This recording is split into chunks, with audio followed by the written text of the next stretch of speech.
വളരെ പ്രധാനപ്പെട്ട വളരെ സീരിയസ് ആയിട്ടുള്ള ഒരു സ്കാമിനെ കുറിച്ച് നിങ്ങളെ അറിയിക്കാൻ വേണ്ടിയിട്ടാണ് ഈ ഒരു വീഡിയോ ചെയ്യുന്നത്. 2024 സെപ്റ്റംബർ 3 കൊച്ചിയിലുള്ള ഒരു ഓൺലൈൻ ഇൻസ്റ്റിറ്റ്യൂട്ടിന്റെ ഉദ്ഘാടനം ഞാൻ ചെയ്തിരുന്നു. മറ്റു പല പ്രമുഖരും അതിലുണ്ടായിരുന്നു.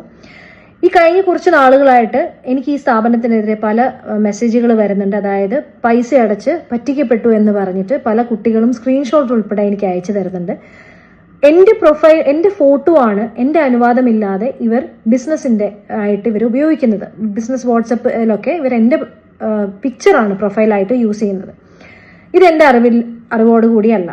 അതുകൊണ്ട് തന്നെ ഞാൻ നിയമപരമായിട്ട് അവർക്ക് നോട്ടീസ് അയച്ചിരിക്കുകയാണ്. ഒപ്പം എന്റെ കൂടെ അന്ന് ഉദ്ഘാടനത്തിൽ പങ്കെടുത്ത കൊച്ചിയിലെ തന്നെ ഒരു പൊളിറ്റിക്കൽ ലീഡറിന് ഞാൻ എല്ലാ ഡീറ്റെയിൽസും വെച്ചിട്ട് അദ്ദേഹത്തിനെ പേഴ്സണലി അറിയിച്ചിട്ടുണ്ട്. അദ്ദേഹവും നടപടികൾ എടുത്തുകൊള്ളാം എന്ന് എനിക്ക് ഉറപ്പ് നൽകിയിട്ടുണ്ട്. ഒരു ഇനോഗ്രേഷൻ നമുക്ക് വരുമ്പോൾ നമ്മൾ പലപ്പോഴും PR ഏജൻസി വഴിയാണ് നമുക്ക് ഉദ്ഘാടനങ്ങൾ വരിക. ഒരു ഇൻസ്റ്റിറ്റ്യൂട്ട് ആണെങ്കിൽ നമ്മൾ അതിന് എല്ലാ സർട്ടിഫിക്കേഷനും ഉണ്ടോ എന്ന് നമ്മൾ അന്വേഷിക്കും. അങ്ങനെ എല്ലാ സർട്ടിഫിക്കറ്റ്സും ഉണ്ട് എന്നുള്ള അറിവോടുകൂടി തന്നെയാണ് ഞാനും ഇതിന്റെ ഉദ്ഘാടനത്തിൽ പങ്കെടുത്തത്.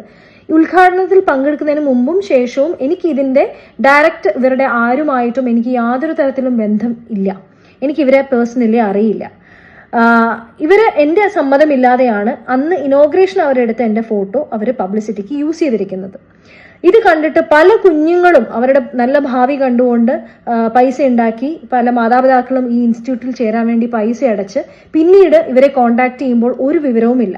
ഞാൻ ഇവരുടെ ഗൂഗിൾ അക്കൗണ്ട് നോക്കിയപ്പോൾ പറ്റിക്കപ്പെട്ട ഒരുപാട് ആളുകളുടെ റിവ്യൂസ് എന്റെ അടിയിലുണ്ടായിരുന്നു. എന്റെ അറിവ് ശരിയാണെങ്കിൽ ഏകദേശം 300-ലധികം കുട്ടികളാണ് ഇവരുടെ തട്ടിപ്പിനിരയായിരിക്കുന്നത്. നിങ്ങൾ ചെയ്യേണ്ടത് എത്രയും വേഗം നിയമപരമായി മുന്നോട്ട് പോവുക. കേരളത്തിൽ വിദ്യാഭ്യാസത്തിന്റെ പേരിൽ ഇങ്ങനെ ഒരു തട്ടിപ്പ് നടത്തുന്ന ഒരു ടീം ഉണ്ടെങ്കിൽ അവരെ എത്രയും വേഗം തന്നെ നിയമത്തിന് മുന്നിൽ കൊണ്ടുവരിക എന്നുള്ളതാണ് നമുക്ക് ചെയ്യാൻ കഴിയുന്ന ഒരു കാര്യം. അതുകൊണ്ട് ഇനി സമയം ഒട്ടും തന്നെ കളയാതെ ലീഗലി തന്നെ മൂവ് ചെയ്യുക. ഇവരെ എത്രയും പെട്ടെന്ന് അറസ്റ്റ് ചെയ്യാനുള്ള കാര്യങ്ങളിലേക്ക് പോവുക. ഞാൻ എന്റെ ഭാഗത്തുനിന്ന് എന്റെ സമ്മതമില്ലാതെ ഈ ഒരു തട്ടിപ്പിന് വേണ്ടിയിട്ട് എന്റെ ഫേസ് യൂസ് ചെയ്തതിന് ഞാനും ലീഗലി തന്നെ മൂവ് ചെയ്തു. അവർക്ക് നോട്ടീസ് അയച്ചിട്ടുണ്ട്. നിങ്ങളും എത്രയും പെട്ടെന്ന് ആ ഒരു കാര്യം ചെയ്യുക.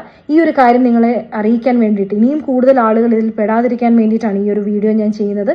ഇവരുടെ പേര് ഞാൻ മെൻഷൻ ചെയ്യാത്തത് ലീഗലി മൂവ് ചെയ്തത് കൊണ്ടാണ്. നിയമതടസ്സമുള്ളത് കൊണ്ട് മാത്രമാണ് ഇവരുടെ പേര് ഞാൻ മെൻഷൻ ചെയ്യാത്തത്. ഇതിന്റെ ഭാഗമായ എല്ലാവർക്കും ഇവരുടെ ഡീറ്റെയിൽസ് അറിയാം. അപ്പൊ എത്രയും പെട്ടെന്ന് ഞാൻ പറഞ്ഞ പോലെ തന്നെ ലീഗലി മൂവ് ചെയ്യുക.